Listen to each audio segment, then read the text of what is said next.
साध संगत जी, प्यार से कहना धन निरंकार जी। आप सभी का बहुत बहुत स्वागत है हमारे चैनल पर, जिसका नाम है अनमोल साखियाँ। आज फिर मैं आपके लिए एक बहुत ही खूबसूरत साखी लेकर आई हूँ और ये साखी आपको ज़रूर पसंद आएगी। तो चलिए साखी सुनते हैं। साध संगत जी, एक नगर का सेठ बहुत धनी था। उसके पास अपार धन था। एक दिन सेठ जी के मन में ये इच्छा हुई कि उन्हें पता होना चाहिए कि उनके पास कुल कितनी संपत्ति है। सेठ जी ने तुरंत अपने लेखा अधिकारी को बुलाया और आदेश दिया कि मेरी पूरी संपत्ति का मूल्य निर्धारण करके मुझे ब्यौरा दीजिए, पता तो चले कि मेरे पास कुल कितनी संपत्ति है। अब लगभग एक सप्ताह के बाद लेखाधिकारी ब्यौरा लेकर सेठ के सामने आ गए। सेठ जी ने अधिकारी से पूछा कि बताओ मेरे पास कुल कितनी संपत्ति है। अब लेखाधिकारी ने कहा कि सेठ जी, अगर मैं मोटे तौर पर कहूँ तो आपकी 7 पीढ़ी बिना कुछ किए आनंद से भोग सके इतनी संपत्ति है आपके पास। लेखाधिकारी के जाने के बाद सेठ चिंता में डूब गए। सोचने लगे कि मेरी 7 पीढ़ियां तो आराम से खा लेंगी, तो क्या मेरी 8वीं पीढ़ी भूखी मरेगी। सेठ दिन रात चिंता में रहने लगे, तनावग्रस्त रहते। उनकी भूख खत्म हो चुकी थी और कुछ ही दिनों में उनका शरीर बहुत कमजोर हो गया।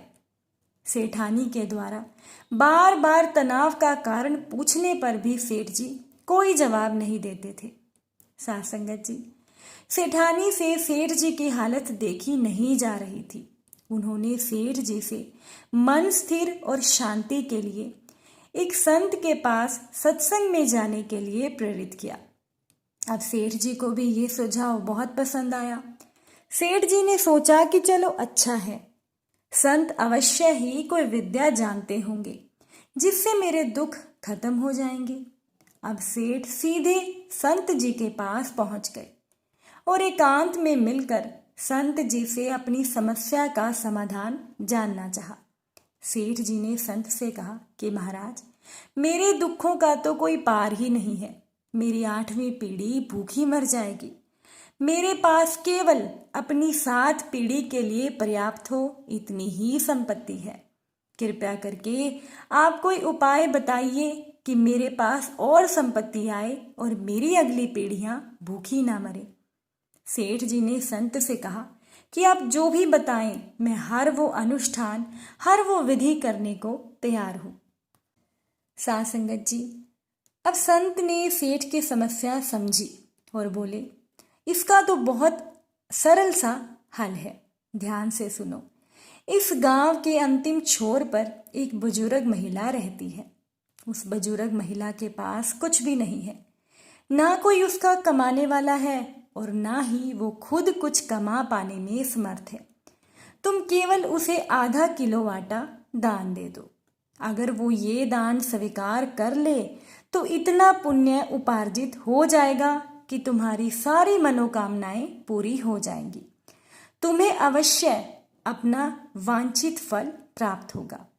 साध संगत जी, सेठ को तो बहुत ही आसान उपाय मिल गया था। अब सेठ जी को सब्र कहाँ था। वो घर पहुंचकर सेवक के साथ लगभग 1 क्विंटल आटा लेकर पहुंच गए उस बुजुर्ग महिला की झोपड़ी पर। सेठ जी ने कहा, माता जी, मैं आपके लिए आटा लाया हूं, आप इसे स्वीकार कीजिए। बूढ़ी माँ ने कहा कि बेटा, आटा तो मेरे पास है, मुझे नहीं चाहिए। सेठ ने कहा, फिर भी रख लीजिए। बूढ़ी माँ ने कहा, क्या करूंगी रखकर, मुझे आवश्यकता नहीं है।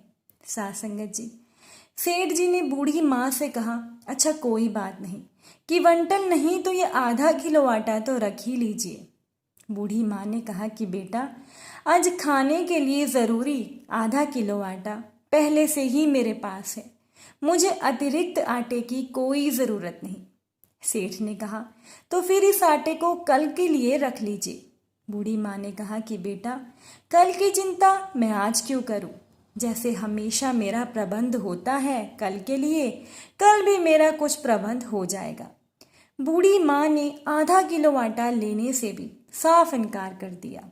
साथ संगत जी, सेठ जी की आंखें खुल चुकी थी।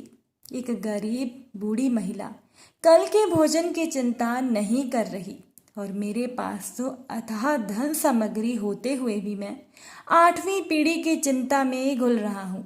मेरी चिंता का कारण अभाव नहीं, तृष्णा है। साथ संगत जी, वाकई आशाओं और तृष्णाओं का कोई अंत नहीं होता।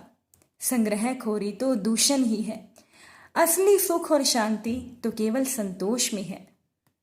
इसीलिए तो कबीर जी ने भी कहा है, माया मरे न मन मरे, मर मर गए शरीर, आशा तृष्णा ना मरी, कह गए संत कबीर। साथ संगत जी, अगर साखी अच्छी लगी हो तो प्लीज़ वीडियो को लाइक कीजिएगा, शेयर कीजिएगा और अगर आप चैनल पर नए हो तो चैनल को सब्सक्राइब करके नोटिफिकेशन बेल को प्रेस करना मत भूलिए, ताकि रोज़ आपको नई नई साखियाँ और विचार सुनने को मिले। साथ संगत जी, प्यार से कहना, धन निरंकार जी।